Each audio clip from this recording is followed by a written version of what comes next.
Hey guys, DMS3TV here today in front of my dollar store green screen I put together for 17 bucks. But not only that, with the Meze 99 Classics, these are a set of portable closed-back dynamic headphones that are relatively interesting.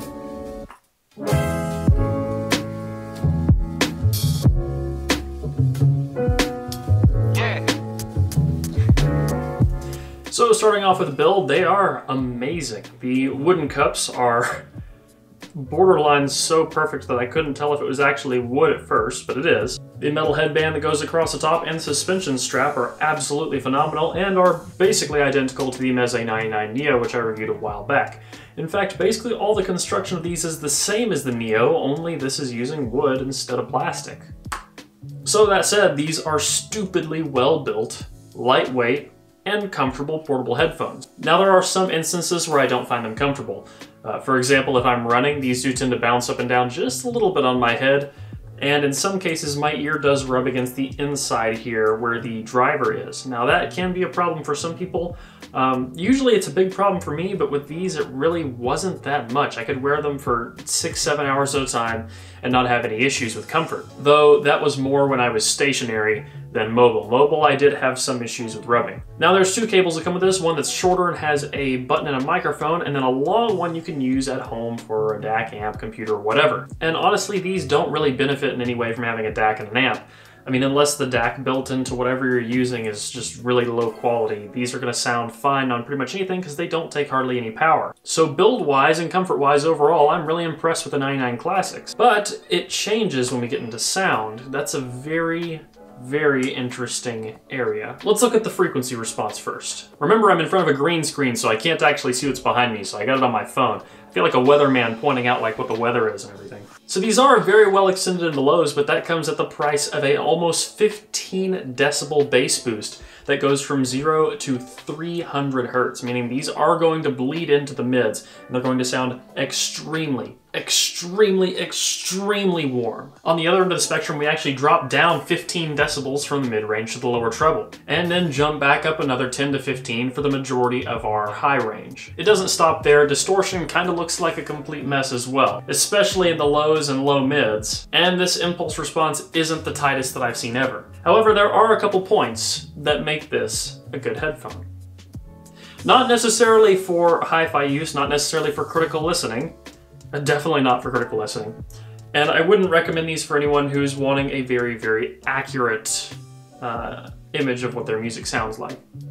Now, with them being as warm as they are, they don't sound dark. But they don't sound particularly bright either because you do lose some of your mid-range and lower treble with these dips. Now that does widen out soundstage a little bit. It leads to a very interesting sound. It is not in any way flat, it's not in any way neutral. But while the frequency response is a little bit crazy, the detail is there. And one of the things that I found this to be absolutely wonderful for was actually gaming in movies, because the soundstage was a little bit exaggerated in some cases. The bass is so insanely intense and rumbly, and you don't tend to lose too much of your highs. These are actually kind of my go-to right now for gaming, unless I'm playing for an absurdly long time, in which case I'll be using the HD650s. But these remain comfortable for most sessions. Now, I don't think I would use these for competitive FPS. While the soundstage is great, the imaging isn't quite there when comparing them to things like HD598, HD650, or most open back headphones.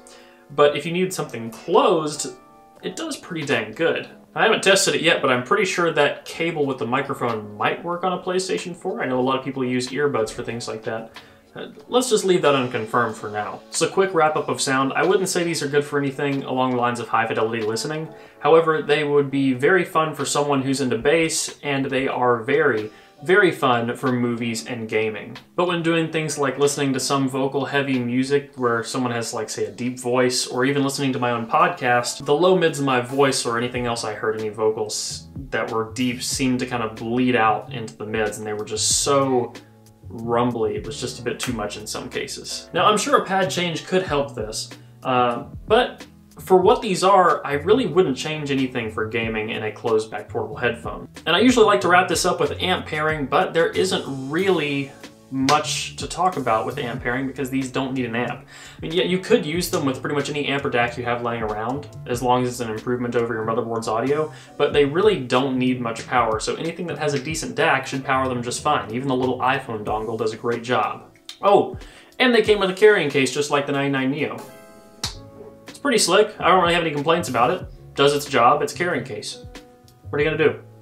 Hey, somebody just sent me an email. We're gonna get to review the Odyssey Mobius. That's pretty exciting. So on that note, stick around and subscribe so that you don't miss that. And if you want early access to these videos, make sure you check out the Patreon, where you'll not only get early access to videos, but you'll also get access to exclusive content like unboxings and impressions. But until the next one, guys, peace.